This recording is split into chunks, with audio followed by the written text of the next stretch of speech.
And this old man will tell us with his old Italian voice, I've never met my father, but now I can close my eyes because I just met my relatives from Israel.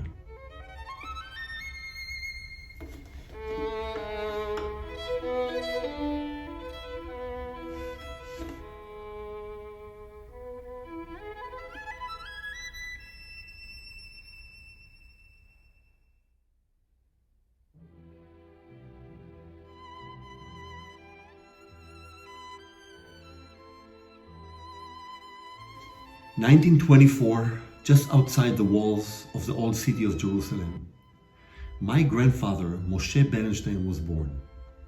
He was born to a Greek mother by the name of Kerida, which means in Ladino, my love, and to a Russian Jewish grandfather. Both parents met each other there and fell in love. However, that marriage between a Sephardic Jew from Greek and Ashkenaz Jew from Russia was really not common back then. And growing up in that small community outside the walls was very hard for the young family. They moved away to a moshav, to a village called Avichai. In that village, my grandfather grew up. My great-grandfather established a farm and became a butcher of the area. While Kerida, my great-grandmother, did not like classical music, and when my grandfather Moshe started to play the violin as a boy, she was not happy. However, Moshe, my grandfather, loved the violin so much that he wanted to practice, and the only place with peace and quiet to practice was the chicken farm. He would stand surrounded by chicken and play the violin. He was that ambitious about it. As a teenager, one of his chores, besides running the farm with his young brother and his father, was to deliver the meat on a donkey every Friday afternoon. On one of those Fridays, my grandfather was going on his donkey with 2 sides of boxes full of meat and ice, delivering the orders to every house on the villages around them. He was whistling what he just started playing, the Mendelssohn Violin Concerto.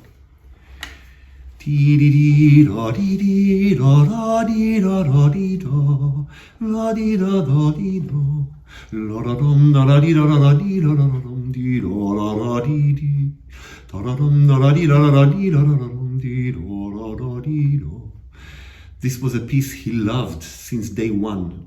When he started playing the violin, finally he could play it. As he was whistling it and delivering the meat, eine Frau, a lady who just moved to Palestine from Germany, from the horror of the Second World War, heard it and couldn't believe it. Here she is in the middle of the desert in Palestine, saved from the horror of the war, but from the high culture of Berlin, Germany, hearing the butcher boy whistling Mendelssohn. That cannot be. She opened abruptly the door and shouted in Yiddish, "Ein junge Butchermann," a young butcher boy. "Weißt du, was du singst? Do you know what you're singing?" And my grandfather looked back and said, "Of course, this is Mendelssohn Violin Concerto. I'm playing it now." She almost fainted, needless to say. However, she invited my grandfather, the young teenager, into her house. She gave him a glass of juice and told him that she is a pianist herself. He introduced himself, and from then on, they met every single Friday and played sonatas together. It started with a Mendelssohn Violin Concerto, but through his life and her life, they played together again and again and again. And I remember as a young boy going with my grandfather on the tractor with a violin and with a lot of joy listening to my big guy grandfather playing with the old Frau. This was a memory I will never forget. Well, jumping about 10 years ahead to 1944-45, in the midst of the war, actually towards the end of the war, the British Army decided to open a Jewish unit, the Jewish Brigade, the first Jewish army unit for the British Army. And my grandfather and his friends jumped on the opportunity to fight the Germans and to help the British Army. He was drafted to that unit and they were sent to Naples. In Naples, they drove trucks and drove army stuff around. He was there, of course, without the violin, but luckily and smartly, he collected his cigarette rates, which he got every few days and never smoked.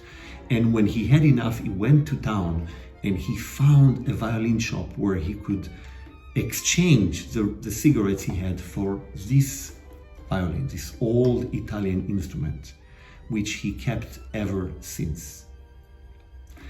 He found his voice again, even during the horror of the war. And while serving in the army, he would find time not to practice, but to play for his friends, to cheer them up a little bit.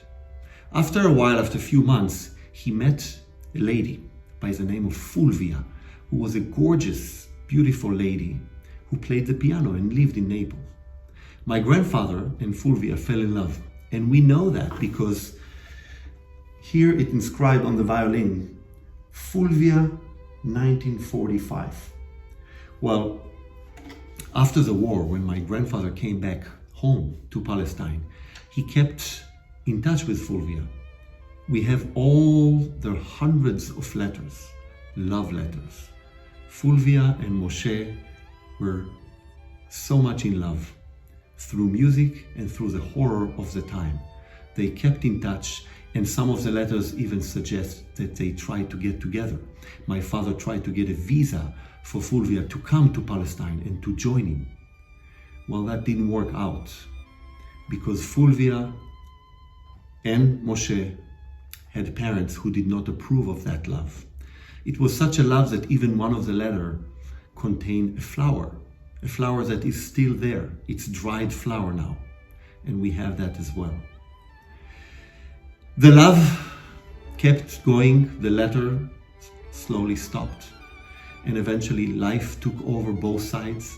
My grandfather met my beloved grandmother Leah. They also fell in love, had a wonderful family with 4 kids, started a turkey farm. My grandfather had to make ends meet and raised a family.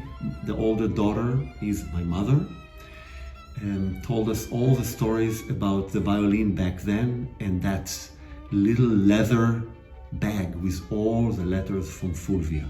Well, when I came along, and my siblings and my cousins, we all knew about those letters. We all looked at them. They were all in Italian. We couldn't understand them.